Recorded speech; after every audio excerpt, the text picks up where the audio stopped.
Yes, and as a reminder, thank you all for signing in and telling us who you are and where you're from. We appreciate that. Would you mind terribly if I move these chairs that Sure. are behind here? Thank you. Always asking for special treatment, this one. I know.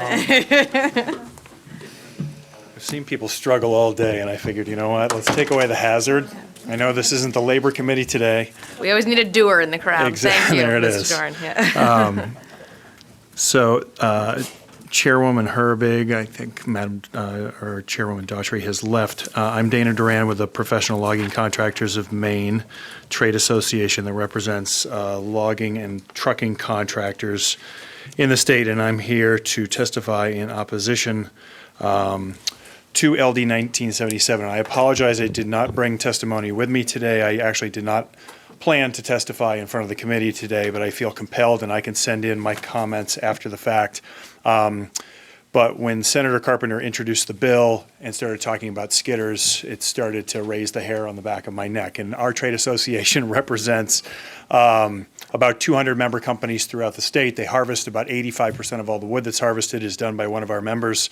They employ a little over 3,000 people, and they're the ones who buy the skidders that you've heard about, the fellabunchers, the equipment with the funny name. So I wanted to just go on record while I have a few minutes and brief you on a couple of key items, and then also bring up the statute that was asked, I think, of Senator Jackson earlier.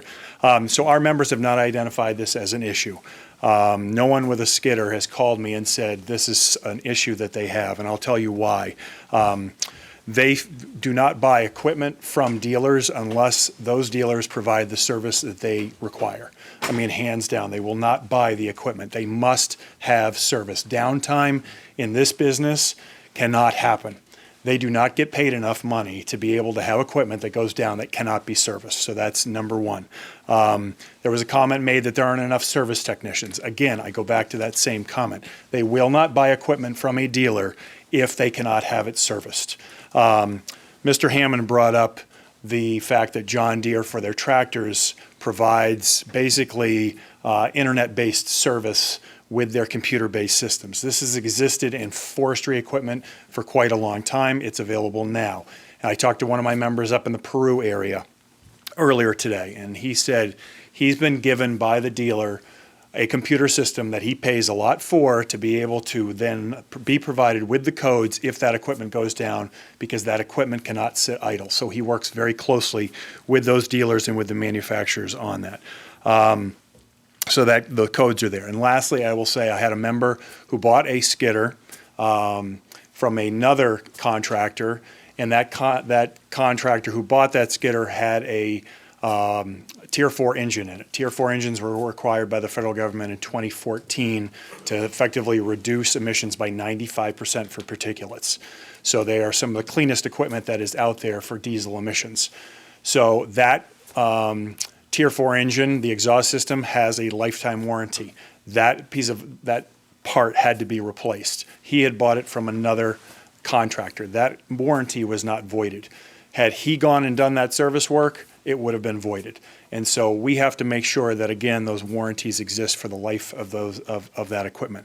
Last thing I want to do, and if you'll just indulge me. So I looked up Section 29, or excuse me, Title 29A, Section 42, which is referenced in the bill, and it exempts motor vehicles. And there was a question from the committee, I think it was of Senator Jackson, are tractors exempt? Are they part of motor vehicles?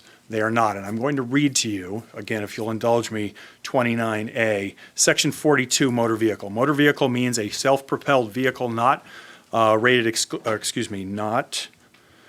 sorry, I just lost it. That is for the conveyance of someone from point to point.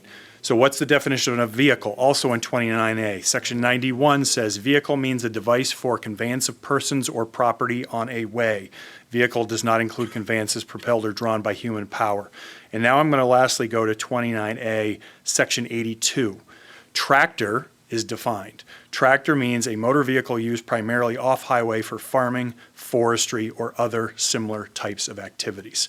So 29A, Section 42, does not exempt forestry equipment or farming equipment. It only exempts motor vehicles. So I just wanted to make sure that that was clear while I'm here before you and read that to you because I brought the statutes with me. So with that, I'll answer any questions. And again, thank you for hearing from me. Thank you for the clarifying Absolutely. information. Questions? Yes, Representative Handy.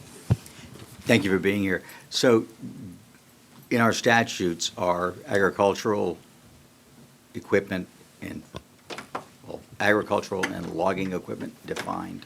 They are, Okay, yes. so it would be that statute we'd have to reference to exempt. To exempt, correct. You would have to, again, it's in 29A, it's subsection 101, number 82. Great, thank you. Yes. Yep. Seeing no further questions, thank you for Thank being you very here much, and today. thank you for letting me move the chairs. I appreciate it. No, I think that was a good decision. Yep. I apologize, we didn't think of it earlier.